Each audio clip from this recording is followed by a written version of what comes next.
Alright, I'm finally getting around to putting together a compositing video tutorial here, and I don't know how successful this is going to be because my 2-year-old is watching a movie on a tablet and eating his lunch behind me, and I don't know if he's really going to let this flow. So if he makes some noise in the background, that's what's going on.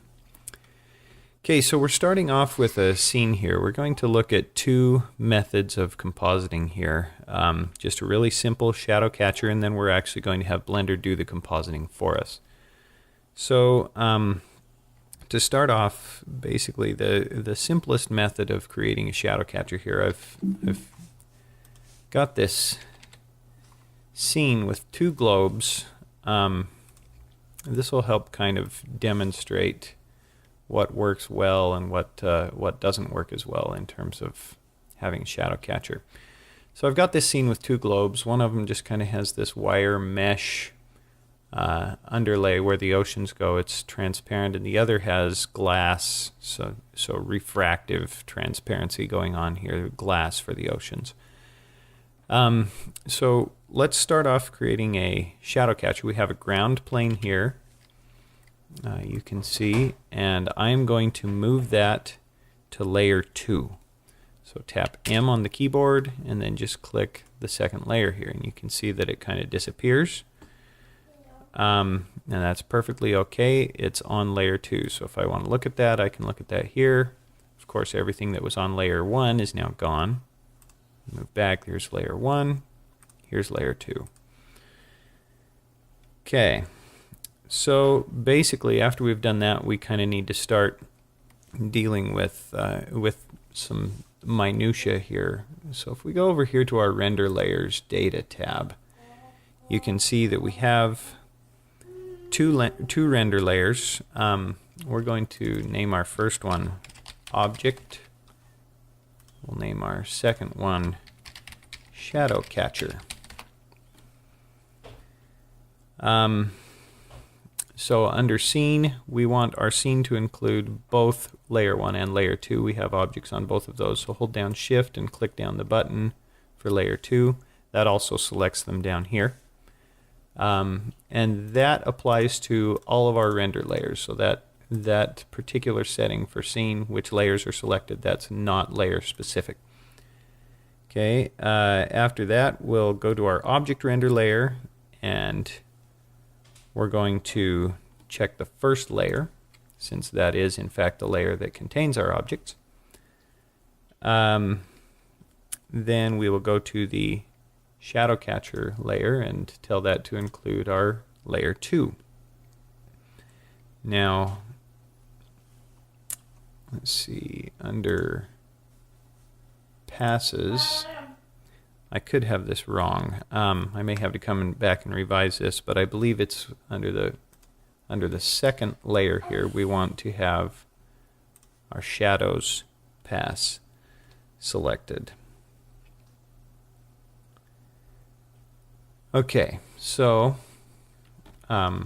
basically what that'll do, that will give us an output node that we'll see here in a minute.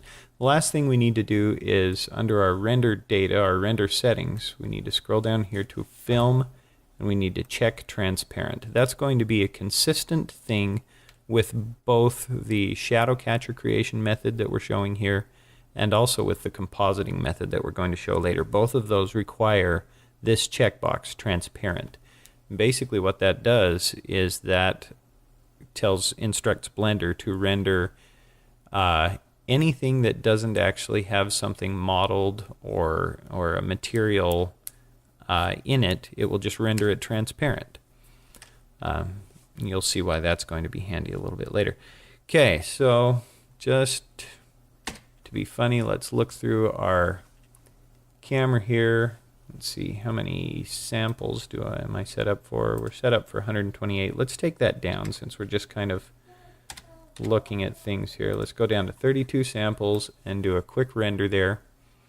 Just kind of have a look at how things are looking. So you can see with two render layers, it renders twice. The second render layer, we've got some blue caustics coming from the glass Okay, so we've rendered 2 render layers. The compositor basically has just been instructed to kind of show us render layer number 1, and that's fine. So now we can either come up here and switch to our compositing layout, or else if you want to kind of keep track of everything in your head a little easier, you can just come over here, split out your window, and change one of your windows to a node editor. I'm going to close that little sidebar there. We don't need it. Okay, and I don't have anything with actual materials assigned to it selected right now, so my node editor is blank. But I'm not really wanting to deal with materials. I want to deal with how my renders are composited together. So I need to click this little button down here. Click that, click Use Nodes, and then I'm looking at the compositor here. So basically, my object render layer has its own node here, and the image that is generated there goes to the image input for my composite. And that's what we're seeing here. That's the output, the render result. Okay, so I know I have 2 render layers and I only have 1 render layer node here, so I need to duplicate this or just add a new one. Under input, you can add a new one with render layers, or select the one you have and hit Shift D. Will also work. These are both set to the object render layer. I need to set the second one to a shadow catcher. Now you remember how we checked that box for the shadows pass? You can see our outputs on these render layers are image, alpha, and Z. If I switch to the shadow catcher render layer, we then get a shadows output, and you can see that this is showing the render result of that layer. So we have these 2 results here, and that's going to be pretty handy because I can tell Blender how I want to combine these. So basically now what I'm going to do is I'm going to add, and let me see if I can remember where it is. I believe it's a math node that I need. And instead, by default, a math node is set to add, but I need to set this one to subtract, and just plug the alpha value from my shadow catcher layer into one of the value slots, and the shadow value from the other one in. And from there, I need to add, let's see, is it a converter? Nope, color. I can't ever remember where any of these things are. Filter, converter, input. I'm looking for a set alpha. It's not under color. Oh, there it is, under converter, set alpha. That's the node I need. So plug the value from this subtraction into the alpha value for set alpha. And then from there, I need to add an alpha over, under color, I add an alpha over node.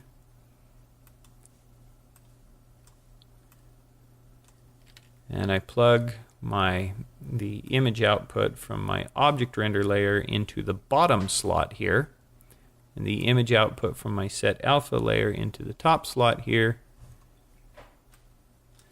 And that now goes into the image output there, and you can see that I now have shadows showing up here.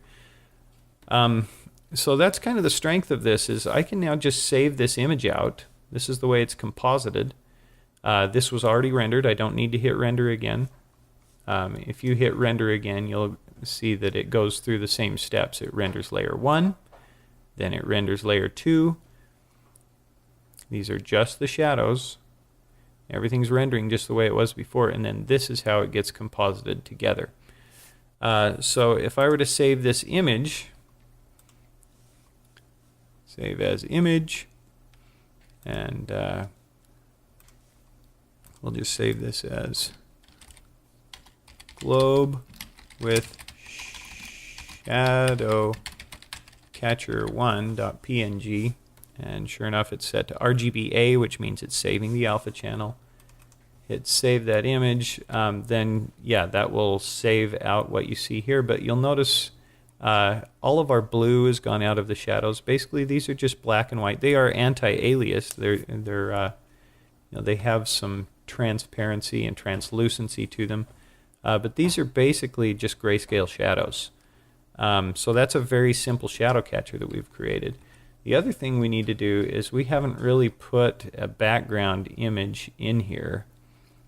So we actually need to kind of line this up with some footage. So if I put a checkbox in here, add an image, and go and select a background image here. Currently we can't see it because it's behind our ground plane, but I'll set my views to just show it in the camera. So if we tap Z on our keyboard and look at this in a wireframe view, of course you can see things. Let's select our camera.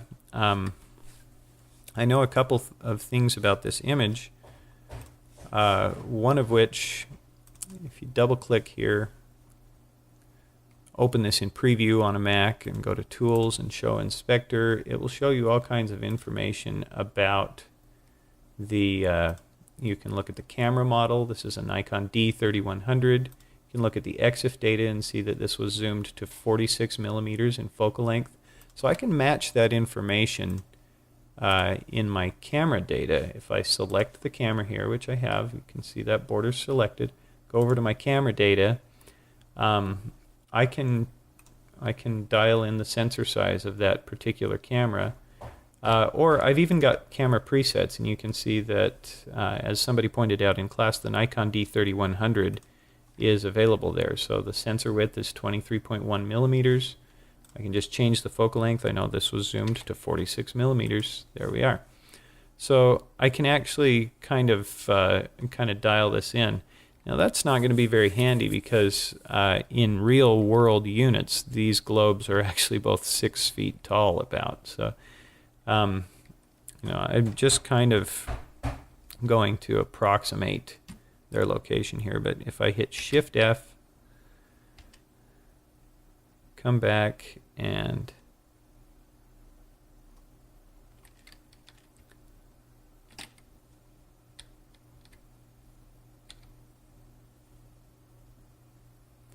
let's see, I'm hitting Q right now to go downward, so that the lines of perspective kind of flatten out to match a little bit better there, and that looks pretty close to what I need.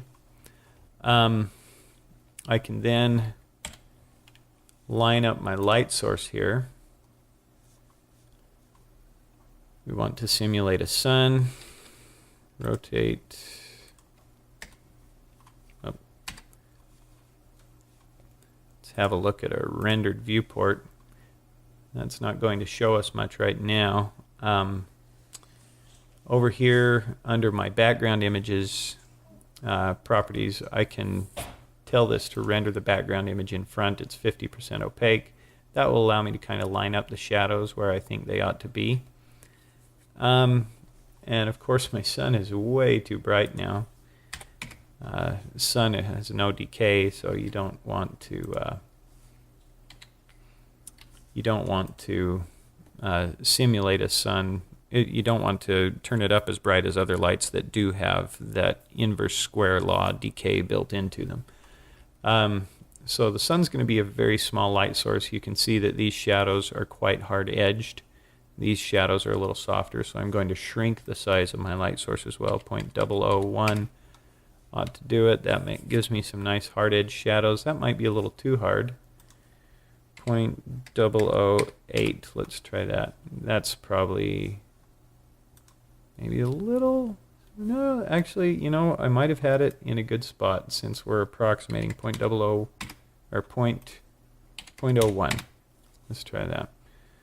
So yeah, maybe that is an okay size for the shadows. Now I want to back these up. Obviously the shadows aren't curving over the edges here, so I'm going to back my camera up even farther. So Shift F and then tap S on the keyboard to kind of keep backing up. And somebody is at my door, so I'd better pause this recording.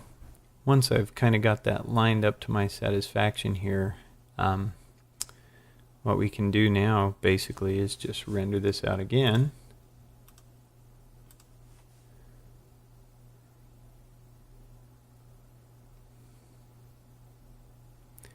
That gives us our two renders composited together. Save our image. We'll call this Globe with Shadow Catcher 2. And from there,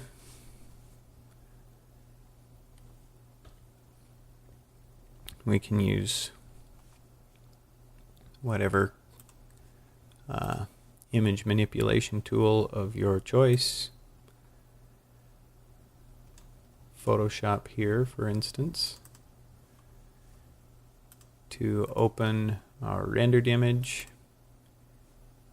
and our background image. And you know what? I forgot to do one thing. So the image size here is important, 4608 by 3072. So that determines the aspect ratio of the image. And I left this at its default, 1920 by 1080. So 4608 by 3072. And you can see that that has made it so our frame is a little taller here. So now let's render that out. Whoops. And I've left it at 50%, so let's put it up to 100%. That'll take a little bit longer to render. I'll speed this up on the video so you don't have to sit through watching it render.